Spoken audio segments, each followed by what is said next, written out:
Sasa hii hapa ndo kitu ambacho tunachotakiwa tujifunze kwa leo ni namna gani tunaweza tukazingatia wakati tunavyoandaa hizi portfolio za sisi kama ma graphic design.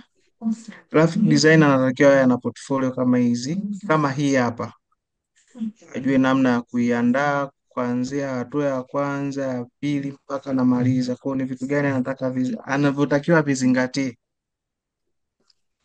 Kitu cha kwanza, kama mnavyoiona hii ni portfolio yangu ambayo mimi mwenyewe niliitengeneza, lakini katika kutengeneza portfolio, maana yake portfolio inatakiwa iwe na vitu viwili. Cha kwanza uwe na brief ya details zako muhimu, ambayo tunasema ni personal information. Wewe ni nani? Yani tuseme ni mfano wa CV. Wewe ni nani? Pia mawasiliano yako, elimu yako,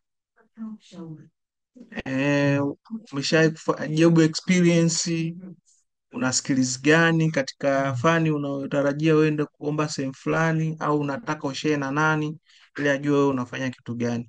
Mimi ni portfolio yangu ambayo nilianza kwa kuiandaa, ikiwepo kuna picha, kuna alignment hizi nilizozifanya mimi mwenyewe hapa, kujitambulisha mimi ni nani, eh? Pia nilionyesha uwezo ambao nilionyesha sehemu ambao nimefanya kazi na skills ambazo nilizokuwa nazo mpaka sasa hivi. Ila kwa haraka haraka au kwa kumsaidia mtu ambaye anayeanza kutengeneza portfolio, kitu cha kwanza anatakiwa azingatie vitu vifuatavyo. Cha kwanza awe ameandaa picha mimi hapa nilivyoweka. Cha pili awe na professional ya hicho kitu ambacho anachotaka kukizungumzia, katika maana portfolio inazungumzia wewe ni nani. Mfano kama mimi hapa nimeandika majina yangu na professional yangu niliyoiweka hapa kama graphic designer, pia nikaweka mawasiliano.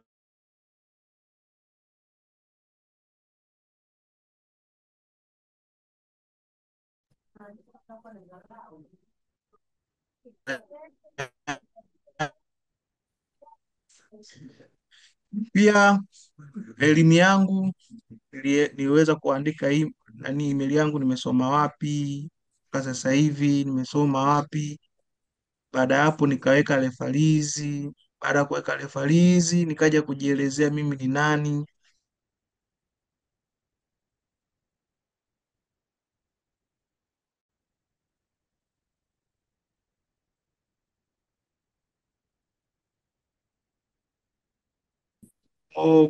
Baada ya hapo nikaja nikaelezea ni wapi nikofanya kazi. Kwa hiyo nilianza kupanga, okay, nilianza kupanga kuwa nimefanya kazi na kampuni gani, nilikuwa katika nafasi gani, kama hapo mnavyoiona hapo, mwaka gani hadi mwaka gani. Pia nilikuwa katika kampuni, baada ya hapo niliingia kampuni gani, baada ya hapo tena nikaingia kampuni gani. Kwa baada ya hapo nikaja nikajielezea kwa mimi nina uwezo wa kufanya vitu gani katika skills. Na skills ya Photoshop, Illustrator, After Effects na Premiere Pro. Kwa hii ndo arrangement ya CV. Hii ndo kitu cha kwanza tulichokiweka hapa ni arrangement ya CV. Kwa baada ya hapo sasa ndo na hatua inayofuata ni kuanza sasa kuonesha brief ya vitu ambavyo ninavyovifanya kama graphic design. Kwa hapa hatua ya kwanza nilianza kwa kuweka kichwa cha habari kama unavyokiona, ili hata mtu anavyosoma anajua kabisa huyu ni nani na hiki ni kitu gani na chini yake ndio kuna vitu gani au kuna details gani. Kwa hiyo nilianza kwa poster design, nikaelezea brief yake kwa poster design ni nini na ina.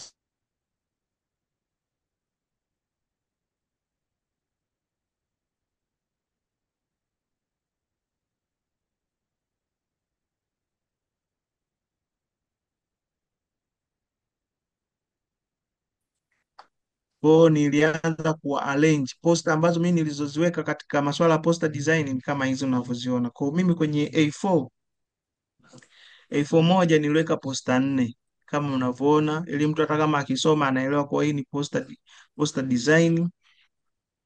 Hizi hapa nilienda nazo. Hizi ndo baadhi ya kazi ambazo mimi nimezifanya, lakini hakikisha kwa kabla hujaweka hizi content zako au hizi posta zako, hakikisha hapa juu unaandika ni nini unachokusudia kukiweka hapa. Lazima uandike, kama ni poster design unaandika poster design. Kwa baada ya hapo nikaandika brief yangu chini, nikaanza kuzipachika sasa zile poster ambazo nilizokusudia niziweke hapa. Kwa nilichagua baadhi ya poster ambazo naona kabisa hizi hata mtu akiwa anasoma anazielewa, naelewa ni nini nachokifanya. Kwa kidogo hii portfolio nilienda nayo mpaka huku chini. Ah, kidogo hii ilikuwa ni ndefu, kwa nilienda nayo. Baada ya kumaliza poster sasa nikaja kwenye masuala mazima ya designing and printing. Maanake kuna issue kama ni graphic designer, basi natakiwa uwe unajua kitu kimoja kinachoitwa masuala ya printing, masuala ya publication haya inabidi ufahamu na pia uyajue. Kwa hiyo mimi katika swala zima la ku design and printing, masuala ya printing, nilitoa heading. Yani zingatia sana unavyoandaa nani yako, zingatia sana kuweka heading ili mtu haya anaelewa ni kitu gani unachokifanya au na uwezo na kitu gani. Kwao nikaweka design and printing kwao na brief yake hapo. Kwao kwa hapa chini ndo kuna hizi brief zangu au content zangu ambazo nilishawahi kuzifanya kwa wateja. Hizi hapa, hizi na masuala ya printing. Hizi mfano hizi mnazoziona hizi ni roll up bana, kuna business card hizo, kuna hizo hapo kama hivi mnavyoona hapo, na kalenda hizo ishafanya hizo. Kuna hizi zinaitwa brochures za triple side. Baada ya kumaliza pale, nilikuja kwenye kitu kinachoitwa blockout banner design, ambazo yale mabango yanaokaa barabarani yale makubwa. Kwa hiyo nikaa namwelezea mtu hata kama akisoma anajua kitu kinachofuata sasa hivi huyu bwana ana design hata pia mabango kama hivyo mnavyoiona. Ili ni bango ambalo mimi nilidesign na kulitengenezea mockups itakavyokuwepo balani. Kwa baada ya hapo nikaja kwenye swala zima pia la company profile design. Hivi ni vitu ambavyo huwa na pia naandaa company design. Baada ya hapo tukaja sasa kwenye swala zima la kuandaa logo. Hizi ni baadhi ya logo ambazo mimi nilizichagua ili niziweke hapa, lakini zipo nyingi ambazo mimi nimefanya, ila niliona baadhi ya hizi logo niziweke hapa ili hata nishare na mtu ajue kuwa mimi nina uwezo gani wa kufanya kitu kama hiki. Kwa hiyo hizi ni baadhi ya logo ambazo mimi niliziandaa. Baada ya kuziandaa nikaja nikaonesha brief namna gani ya logo zinavyoonekana kama hivyo mnavyoona. Hizi ni mockups. Kwa hiyo unapokuwa unaandaa kazi yoyote ambayo inahusiana na masuala ya product au tusema ni branding design, hakikisha kwa unaonesha kwa uhalisia kama hivyo mimi nilichokifanya. Hata mtu unampatia anajua kabisa akienda kuprint kitu kitatoka kama hivyo. Mm. Kwa nilienda hapo pia nikaonesha namna sticker design, namna gani kama hivyo mlizoziona hapo za juu ni sticker design. Kwa mpaka hapa inakuwa imefikia mwisho, na mwishoni inatakiwa umalizie na thank you. Kama una chochote ambacho unachotaka ukielezee, labda kama una utaalamu wowote labda wa animation design au ya content design, huko huku mwishoni ndo inakuwa ni sehemu ya kujiweka wewe unafanya vitu gani vingine. Kwa hii ndio na kuandaa portfolio. Kwa kama kuna mtu ambaye hajanielewa au kuna sehemu hajaelewa, anaweza akaniuliza ili nimweleweshe zaidi.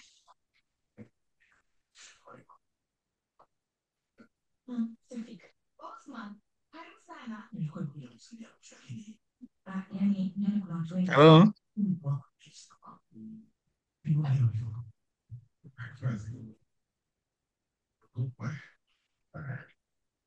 Kaka, tuko pamoja? Jamani wanafunzi, Dominic Tu- admin, Tuko pa, kama mna swali au mna chochote. tuko pamoja. Nakushukuru Idi, nimekufuatilia vizuri Ndio. na Kwa kweli inakuwa ni faraja namna ambavyo ni kwa muda Ndio, mfupi tu na vitu ambavyo ni vya muhimu. ndio, Sasa kwenye hilo swala la hiyo portfolio ndio. eh, inaonyesha yani sasa ni kwamba wewe umekwenda zote. Sasa kama hujafikia kwenye hatua ya kufanya hivi vitu vyote, siwezi ukatengeneza portfolio. Kama hujasoma graphics zote hizi, siwezi ukatengeneza portfolio. Hapana, hata kama ukisoma tu, hata kama ni Mm. unajua namna ya kutengeneza tu posta, unaweza ukaandaa portfolio, so mpaka ujue vyote Mm.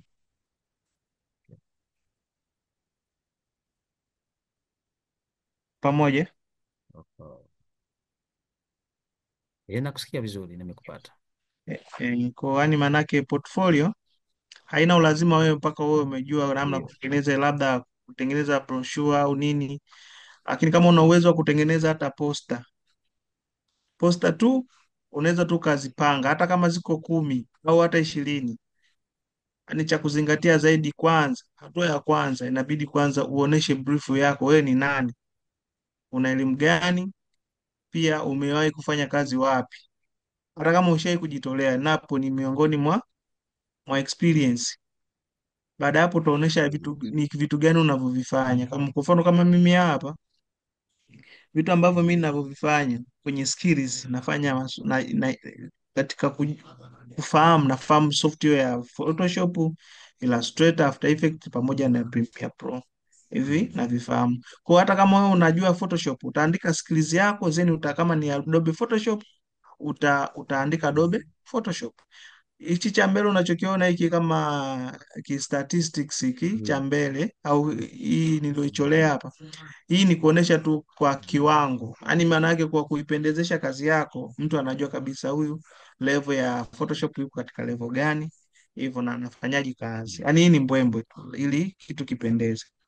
Kwa ukishamaliza kuandaa CV yako kama hapo ulivyoiona chini, ndo unatakiwa sasa utoe ni kitu gani ambacho unachotaka ukilipresent. Kwa mfano kama hapa mimi nilisema posters design. Kwa kama ni posters design, kwa nitaonesha posters zote. Kama nina poster tu, basi mimi nitazipanga poster zangu zote kama nilivyozipanga hapa, alafu mwisho wa siku kama ndo zinaishia hapa hapo chini, utamalizia na neno limesema ambalo mimi mwenyewe nilipendekeza, labda unaweza ukawa na brief, labda unaweza ukamhamasisha mtu ambaye anaisoma portfolio yako, labda ukamwambia kwa nafasi nyingine, au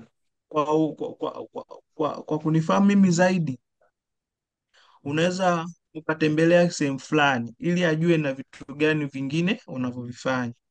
Hiyo ni muhimu, ili mtu anavyokuwa na portfolio yako anakuwa ni mwingi wa kukutembelea wewe katika akaunti zako za social media, na hilo ni la kuzingatia. Social media ni muhimu, maanake mtu unaweza ukamtumia portfolio, anataka sasa atembee kwenye social media zako, kwa wewe unafanya nini huko kwenye social media. Kwao ni muhimu sana kuwa nazo, sasa Instagram account kwao ni muhimu sana. Kwao ndio hivyo kaka. Nakushukuru. Mm.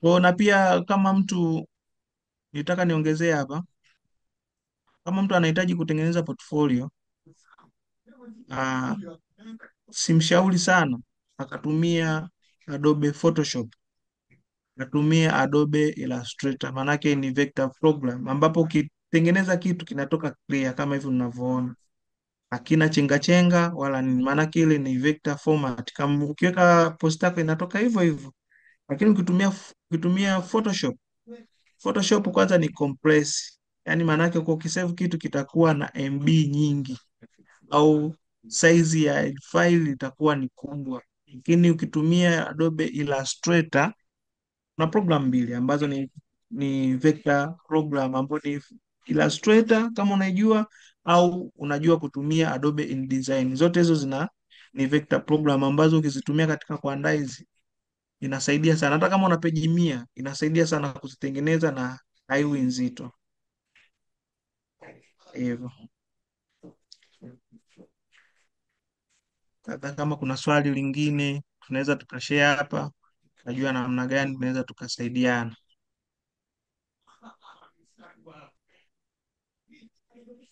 Nilikuwa nimeona swali la Shemsi hapo, labda nafikiri umelijibu kwenye maelezo ya mwisho. Alituma message hapa. Okay, Nimelijibu sawa, kwenye maelezo. nimeliona hapa huku, naona nimelijibu. Okay. Kama kuna swali lingine tunaweza tukashare hapa, na mtu kama hajui namna ya kutengeneza portfolio Ndio. anaweza tu kamcheki kaka Joeli hapo, akanicheki mimi, nitamwelekeza, simfanyii nakuelekeza kwa vile sasa hivi kuna vitu vingi ambavyo vipo katika mitandao, ni kukuelekeza tu ni namna gani unaweza ukafanya, ila nitakupa brief namna ya kuandaa kama hivi nilivyosema, kama utashindwa, lakini ila sio ngumu, sio ngumu. Ukikaa hivi na kompyuta yako unaandaa vizuri tu, unatenga siku tu, unasema leo natengeneza portfolio. Ndio.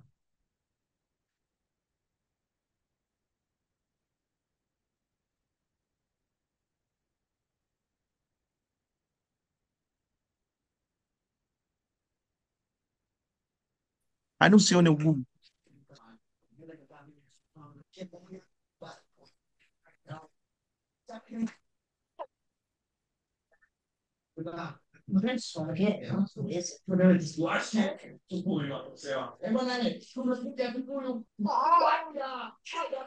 Nanipata Mimi nakupata vizuri Idi, na Amna, nimekuelewa.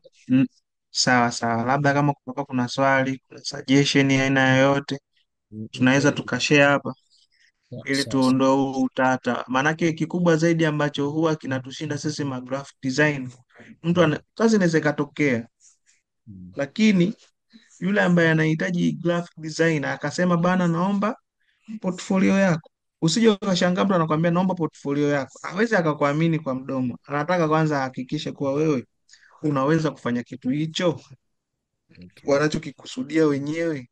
Wakikuta kuwa una uwezo huo wa kufanya hicho kitu, basi portfolio yako umeipangilia vizuri kama hivi, basi moja kwa moja yule anakuwa hana swali tena la namna gani anaweza akajiuliza juu yako, kwa moja kwa moja mnaweza mkaonana na mkafanya kazi. Sawa. Lakini portfolio unaweza ukamtengenezea pia mtu mwingine, kwa maana ya mteja. Ya kihitaji unamtengenezea. Oho. Maanake mimi nilishai kutengenezea watu wawili. Ndio. Kwa hapa hii kompyuta ambayo nimekuwa nayo hapa haipo, Oho. ningeonyesha, ila nishai kumtengenezea mtu. Inawezekana, yani cha msingi tu, kitu kinachotakiwa tu, kama ni graphic design akupe kazi zake, kama anajua kutengeneza posta akupe posta zake angalau hata 10 hata Ndio. 5. Anajua kutengeneza brochure akupe mockups za brochure. Kama hajui kutengeneza mockups, manake portfolio inatakiwa uoneshe vitu katika uhalisia, kama Oho. vitu vya kwa mfano kama printing, unaona kama business card hizi, Ndio. Ndio. haitakiwi ukaipiga picha ndo kaweka hapa, inatakiwa itengenezee mockup kama hizi. Oho. Na hizi mockup zipo mitandaoni, zipo for free na zingine za kulipia, kwa mfano Ndio. kama brochures. Yani maanake hivi ndo unatengenezea katika uhalisia, ili mtu akiona Ndio. anavutiwa nacho, kwa huyu bwana anajua kutengeneza vitu fulani. Kama kalenda hiyo, mtu anajua kabisa unajua kutengeneza kalenda, lakini usimpigie picha ukamwekea hapo kaiweka kama posta. Natakiwa uonyeshe katika uhalisia hivyo. Pale naona la Ndi- Ndio,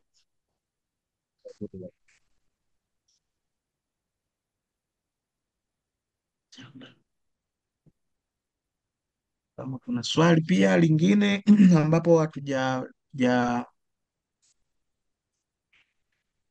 ambapo hapajakaa sawa, tunaweza tukashirikishana. kuna swali la chati ya good luck yupo. Nilikuwa sijaliona. Vipi kuhusu video, una add vipi kwenye portfolio? Nipo nje ya topic, naomba kuuliza rekodi ya harusi. nje tu. Sasa tukianza na huyo hapa, ni jinsi gani unaweza ukatengeneza ili mtu ajue kabisa wewe unaweza ukamwonyesha, unaweza ukatengeneza hizo video, kwa mfano kama ni motion, kama unafanya masuala ya motion design. Sasa kuna njia mbili kumwaminisha mtu. Sasa hivi kila, sasa hivi tunasema kuna majukwaa mbalimbali ya mtandaoni. Jukwaa linalotumika sasa zaidi sasa hivi kuna Instagram, sawa, kuna YouTube na social media zingine. Sasa ili umwaminishe kuwa huyu bwana unatengeneza motion, mfano motion huku chini ya nini ya portfolio yangu au portfolio yako, ukishamaliza neno hili chini inatakiwa uandike kama kitu, kama anahitaji kutembelea zaidi, unamwambia kabisa kama ni motion design, unasema for motion design please visit, unamwandikia kilinki.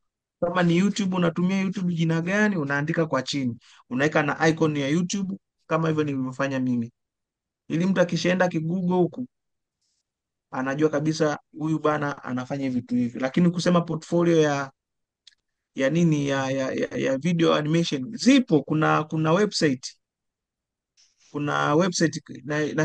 I think kaka Joel hapa ataielezea, ipo ambayo wewe unaweza ukaupload mule video zako ukaweka ukashare na mtu akawa anazi preview.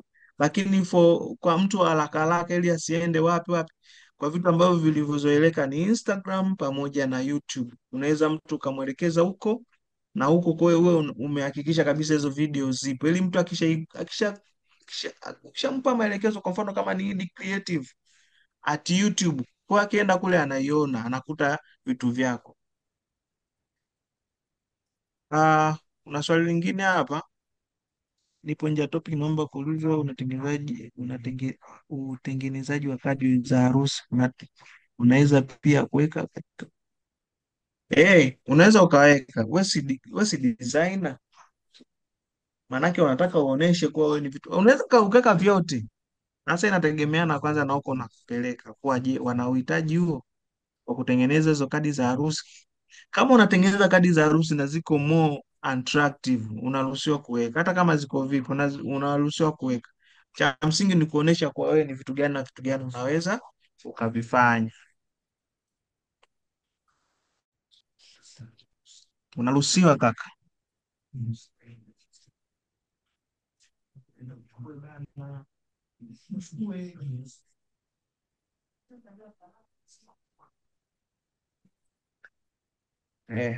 Nahisi bwana Goodluck Mgali pamoja na Maki, nahisi nimewajibu hapo, na pia kuna mtu mwingine huyu hapa anaitwa, labda kama kuna swali hapo Goodluck au Makti, si Makti huyu.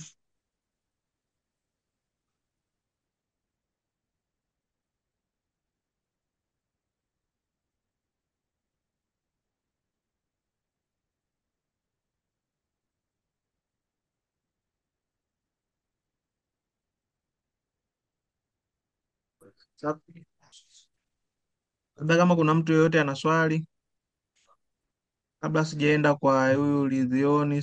Nafikiri kuna swali la Rizwan. Alizwani huyu hapa, tuna format maalum ya kutengenezea Rizwani portfolio. Saburi. Okay. Format ya kutengenezea portfolio unaweza ukatengeneza hata kwenye A3. Format hizi tunasema ni dimension format, ambazo kuna A4, kuna A3, kuna A5. Sasa mimi mara nyingi huwa napenda kurecommend mtu atengeneze kwa kutumia A4. A4 either iwe portrait au landscape. Kwa mfano kama mimi hapa nimetumia portrait A4 tu. Format yake ni mara nyingi zaidi huwa tunatumia hizi A4. Lakini kama utakuwa na vitu vingi vya kuelezea zaidi kwenye peji moja, maana kuna mwingine anaweza akatoa brief zaidi, anaweza akatumia hata A3, lakini mimi napendekeza zaidi utumie A2 and A4. Yeah, format yake zaidi ukitumia A4 inafaa. Labda kama unaona hapa maswali vipi kuhusu video na hadi kwenye. Okay, labda kama kuna mtu mwingine ana swali anaweza akashare hapa tukaweka jambo hili sawa.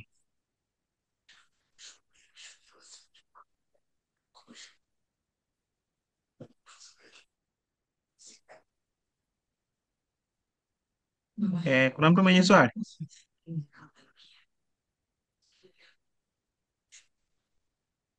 Nafikiri tumekuelewa Idi. Naam. Ka- mimi nafikiri nimekuelewa. Kinachobaki ni kufanya mazoezi ya hiyo portfolio. Yani hapo cha kufanya yani, ngoja nimrudie tena huyu nani, huyu jamaa wa video. Hakikisha kama unaandaa hizo video zako umeshaziweka kwenye YouTube account yako. Hakikisha hiyo linki huku chini, au useme username yako unaoitumia labda kwenye YouTube, hakikisha unaiandika vizuri, ili mtu atakavyotembelea asianze kuhangaika. Hakikisha unaiandika. Kama unatumia Ed Creative, andika hivyo hivyo Ed Creative. Na mara nyingi zaidi, mfano kama unatumia hapo, tunaweza tukaenda mbali. Kama unatumia InDesign unaweza ukaweka linki na ukatengeneza namna gani inaweza ikakupeleka moja kwa moja. Lakini hata hii Adobe Photoshop, Adobe Illustrator, unaweza ukaweka linki yako hapa, mtu ukamtumia ulivyoisave vile, mtu anaenda anabonyeza pale pale pap, inampeleka moja kwa moja kwenye YouTube. Kwa tuwe makini hapa kwenye vitu vya hizi animation au video. Kama unafanya video editing au unafanya motion, hakikisha kama unaweka linki, weka linki vizuri, manake mtu hana haja ya kukopi na kupeleka. Lakini ukimtumia PDF ambayo umeiedit vizuri, akigonga tu inampeleka moja kwa moja za kwa kompyuta au kwa simu.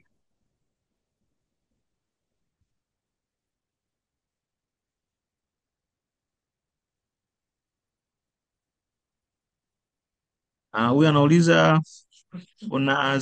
unajazaje kama una kampuni lakini ni wewe binafsi ndo unatambua, unajitambulishaje kwenye sasa hapa kuna kitu kimoja ambacho kinatakiwa tukifahamu. Kama una kampuni na unataka upate kazi kampuni fulani au taasisi fulani, kuna kitu kinachoitwa, tunasema nini, ambapo tunatakiwa tutoe brief ya wewe ni nini unachokifanya, au tunasema proposal, wewe ni nani na unafanya nini. Kwa hapo kuna kitu kinaitwa company proposal, au ni proposal, ambapo wewe utajielezea wewe ni nani. Sawa, ni kama vile vile portfolio, utajielezea wewe ni nani, kampuni yako ni nini, ipi, inajihusisha na nini, inatoa huduma gani. Na kama unafanya hizi issue za kuandaa masuala ya matangazo au kufanya zile tunasema agency, masuala ya branding design, haya nachomaanisha. Kwa hiyo moja kwa moja utaonyesha ni nani na nani, au kampuni gani na kampuni gani ulishawahi kufanya nazo kazi. Yaani kama vile vile portfolio. Lakini kama ni taasisi au kampuni, ni lazima uirepresent inafanya kitu gani, au inafanya nini, au inadili na kitu gani. Kwa hapo moja kwa moja mtu atakuwa anajua huyu bwana anadili na moja mbili tatu. Kwa hiyo tukimpatia kazi tutampatia majukumu yote. Yes, sisi tu tukawa tunapokea tu ni wateja. Kwa hiyo hapo bwana, inabidi uandae kitu kinachoitwa proposal, au kwa njia rahisi tunasema ni profile, au wengine wanasema company profile, ambayo inaelezea majukumu mazima ya kampuni. Lakini hayo majukumu yanaambatana na taarifa pamoja na picha. Kama ni portfolio, kama ni poster ulishai kuzifanya kwenye kampuni yako na kampuni nyingine, unaziweka pale. Hivyo kama yani kama umeshai kutengeneza vitu tofauti tofauti na vile hivyo. Nahisi good luck Mgali, nimekujibu vizuri.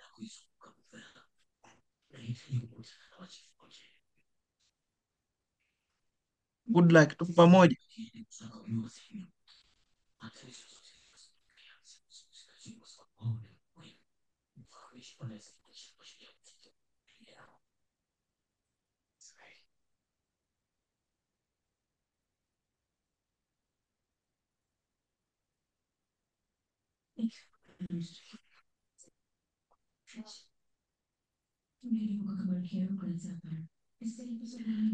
Kwa ndo hivyo, na pia kama mtu ana taasisi yake na ajui namna ya kutengeneza hizi business proposal au company proposal, naweza kuna siku ambapo tunaweza tukaandaa tena session zingine tukaoneshana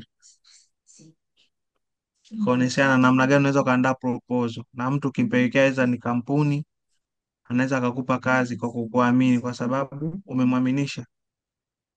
Maanake ile proposal inakuwa na kila kitu, inakuwa na logo ya kampuni na tuseme brief about wao, kutoka hapo kazi ina experience gani kwenye kazi hizo, alafu pia ni kazi gani ambazo zilishawai kufanya na ni kampuni gani ambazo wameshawahi kushare, umeona, na pia utaonesha kazi ulishawai kuzifanya hizo, kama ushawahi kutengeneza, yani kama ushawahi kufanya zile digital marketing na kampuni fulani unaweka, kama una ushuhuda wa picha umeshaipiga nao picha unaweka, yani vitu hivi vinaenda kwa uhalisia, kwa kuangalia, sio kwa kukisia. Yani maanake kama unaendesha gari, unaonesha kabisa unaendesha gari.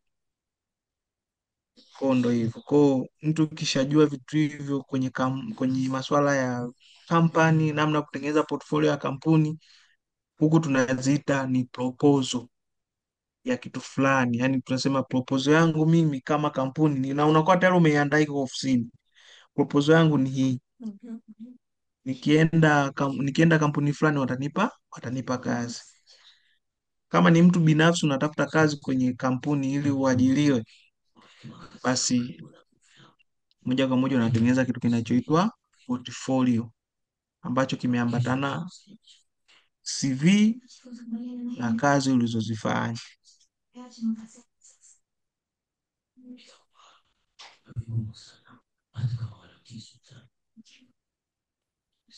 Sawa, kaka Joli hapo ataliweka hilo swala sawa admin. Labda kama kuna mtu mwingine tena ana swali tunaweza tukashare hapa. Yaani hapa ndo muda wa kufunguka. Kama kuna shida inakusumbua hapa, inabidi ufunguke, hata kama tunavyovijua ni vichache, hivyo hivyo tutagawana ili kila mtu ajue anaanzia wapi anatokea wapi.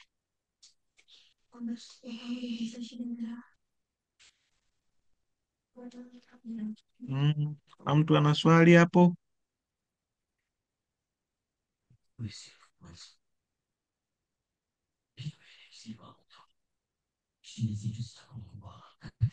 Kajweli? Yes, nadhani watu wamekula madini ya kutosha. Sawa, mimi nikushukuru sana kwa muda wako na kile ambacho umeshare siku ya leo. Sawa. Moja ya kipengele ambacho niliona ni muhimu watu wangu waweze kukipata. Ndiyo. Tena kwa mifano halisi, niliona wajifunze kuhusu portfolio, na kuna baadhi ya watu walikuwa wananiuliza. Okay. Kwa hiyo kikubwa sasa wameshapata know-how. Ni wewe sasa kwenda kutengeneza kitu chako. Kwa mfano kuna mtu aliuliza kuna format maalum, ukamwelezea vizuri. Wewe umetengeneza format yako na ukienda utakutana na miundo tofauti tofauti ya design. Kikubwa tu ionyeshe wewe ni nani, ili watu waweze kukujua, waweze kukuamini, waweze kuona kwamba una fiti. Lakini pia onyesha kazi zako ili watu waweze kujua kwamba ujuzi ulionao utaenda kusolve tatizo walilonao kwenye biashara au kampuni zao. So ni muda sasa wa kila mtu kujaribu kutengeneza kitu chake, na portfolio ni kitu ambacho kinabadilika time to time. So unaweza uka-update mara kwa mara. Hata wewe ni shahidi, mara kadhaa umekuwa ukinitumia portfolio tofauti tofauti kila unapo update. Kwa hiyo ni moja ya kitu muhimu sana. Ni muhimu sana kuweza kufanyaje kuhakikisha kwamba unakifanyia kazi. Ulimwambia nani mtu aliyokuwa anauliza issue ya video?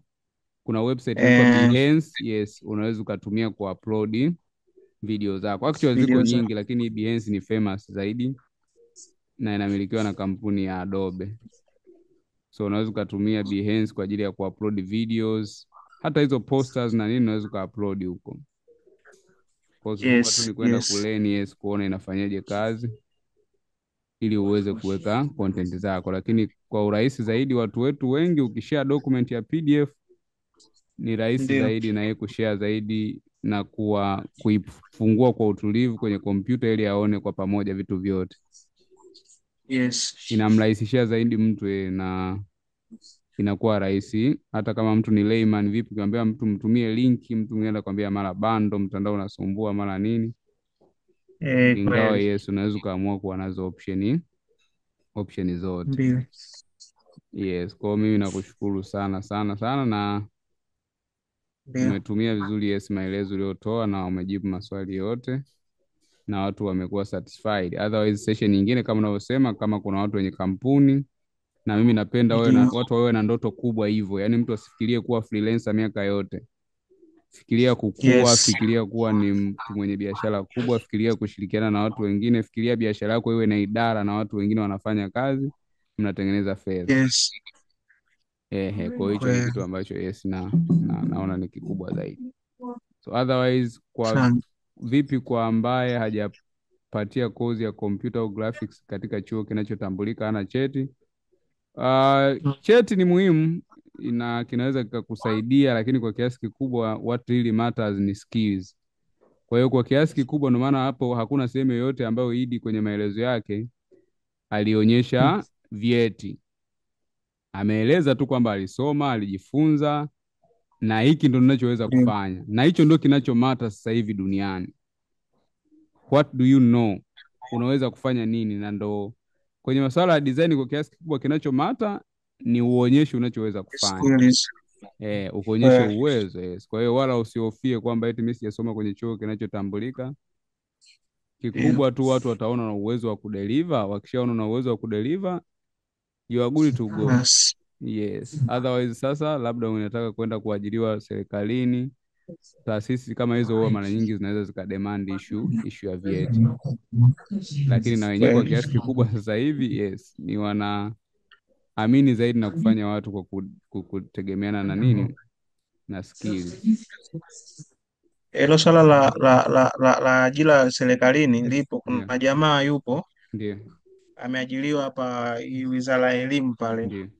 anatengeneza vitabu hivi Ndio. shule ya msingi. Kwa hiyo yeye alichokipeleka pale, kwa mujibu wa maelezo, sema yule nilifahamiana naye muda sana, sema aliniambia yupo pale na mpaka sasa yupo pale anatengeneza vitabu, lakini kitu ambacho alichokipeleka yeye alitengeneza tu portfolio hivi hivi kama nilivyotengeneza mimi. Alitengeneza idadi ya vitabu ambavyo ameshawahi kuvitengeneza kwa watu ambao ni wa nje kama magazeti, vitabu vile vya kuchapisha. Akatengenezea tu mockup, akaonesha na programu ambazo anazozifanyia kazi au anazozijua yani. Mfano kama hapo. Baada ya hapo mpaka sasa hivi anapiga kazi. Baada ya kupeleka, na hizo nafasi zilitokaga ni muda kidogo. Kwa hiyo yeye alipata bahati hiyo na mpaka sasa hizi ndio yupo hapo anaandaa hizo syllabus na vitabu vya shule ya msingi. Yes, kwa hiyo unaweza kuona kwa hiyo vitu vipo. Kwa hiyo ni kukaza tu na hakikisha tu nakuwa na kitu unachokifanya uwe na moyo mmoja tu, na usifanye kwa ajili ya kusema kuwa mimi nafanya mradi nifanye au ni mradi tu nifanye kwa sababu sina kazi nyingine. Fanya kwa sababu unapenda. Yes. Issue ni kupenda. Yaani ukishapenda kitu chenye kinakuogopa. Lakini ukifanya mradi hapana. Chenye utaona akikuogopa wewe ndio utakuwa unakiogopa. Kwa tufanye vitu hivi kwa passion. Na ukifanya vitu kwa passion utajua vitu vingi sana.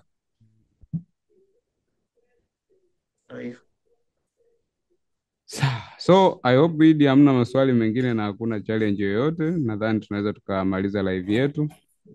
Nitaicompile hii video, nitashare na nyinyi mtaweza kuinufaika, lakini kama utaturuhusu pia Idi, unaweza ukashare na sisi hiyo portfolio yes, ili watu waweze kutumia kama reference kujifunzia zaidi. Okay, Hamruhusiwi kukopi, nitaituma. lakini mtumie kama inspiration ya kwamba ni wapi unaweza Okay. ukaanza nawe kuja na cha kwako. Sasa hapa nitashare kwenye grupu pale. Sawa, hamna shida. Nitashare kwenye grupu, utaipata. Haya basi, jamani, mimi nadhani niwatakie usiku mwema. Idi, shukrani sana, endelea na kupumzika na majukumu mengine. Tutakutana Sawa, tena shukrani. Yesu wakati mwingine. Sawa. Haya jamani, usiku mwema.